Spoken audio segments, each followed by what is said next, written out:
সরকারি সিদ্ধান্ত মেনে চললে লাভবান হবেন পান চাষিরা, এমনই বার্তা দেওয়া হলো প্রশাসনের পক্ষ থেকে। সম্প্রতি নতুন নিয়মে পান চাষিরা পান বিক্রি করে প্রতি পিসেও 2 টাকা পর্যন্ত লাভ করতে পারছেন।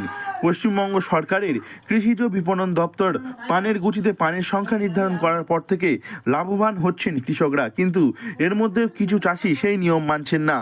এই নিয়ম মেনে চলতেই পাথর প্রতিমায় এক সচেতনতা শিবিরের আয়োজন করা হয়েছিল। সচেতন শিবির থেকে কি বার্তা দিচ্ছেন আপনি? এখন বার্তা একটাই, আমরা কৃষকদের জন্য আইন করছি। কিছু কিছু কৃষক 100টার মধ্যে একজন কৃষক সেই আইন ভেঙে ফেলছে। এটা যাতে না ভাঙে সেই জন্যই কৃষকদের কাছে আমাদের বলা, যাতে এই একজনকে তাকে বুঝিয়ে সরকারের সিদ্ধান্ত যাতে মানে, সেটাই হচ্ছে মূল কাজ।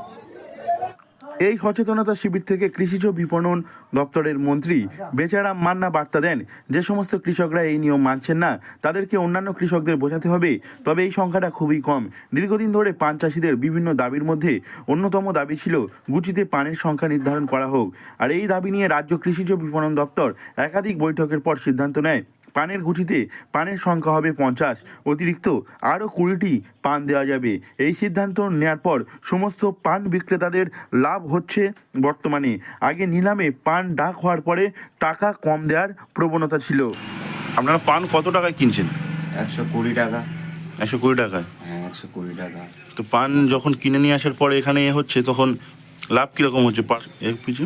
ওয়ান পিসি 2 টাকা, 1.5 টাকা এরকম লাভ হচ্ছে? আগের থেকে কি বেশি লাভ হচ্ছে? হ্যাঁ, হচ্ছে। আচ্ছা, নতুন যে নিয়ম জারি করেছে তারপরেই কি এই লাভটা হচ্ছে বলছেন? হ্যাঁ হ্যাঁ, এই লাভটাই হচ্ছে। তো পান বিক্রিও কি বেড়েছে আগের থেকে নাকি? হ্যাঁ, বেড়েছে।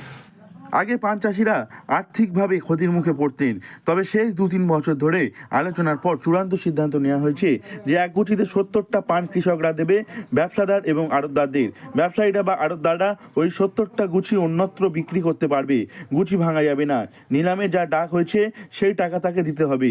এ ব্যাপারে কৃষকরা একটু অগোছালো অসচেতন ছিল, নিজেদের বিষয়টা নিজেরা বুঝতে পারছিল না। সেই কারণে পান চাষি এবং আড়তদারদের নিয়ে সচেতনতা শিবিরের আয়োজন করা হয় কৃষিজ বিপণন দপ্তরের পক্ষ থেকে। এই সচেতনতা শিবির থেকে কৃষকরা অনেক কিছুই শিখেছে বলে মত উদ্যোক্তাদের। দক্ষিণ 24 পরগনা থেকে নবাব মল্লিকের রিপোর্ট, লোকাল 18 বাংলা।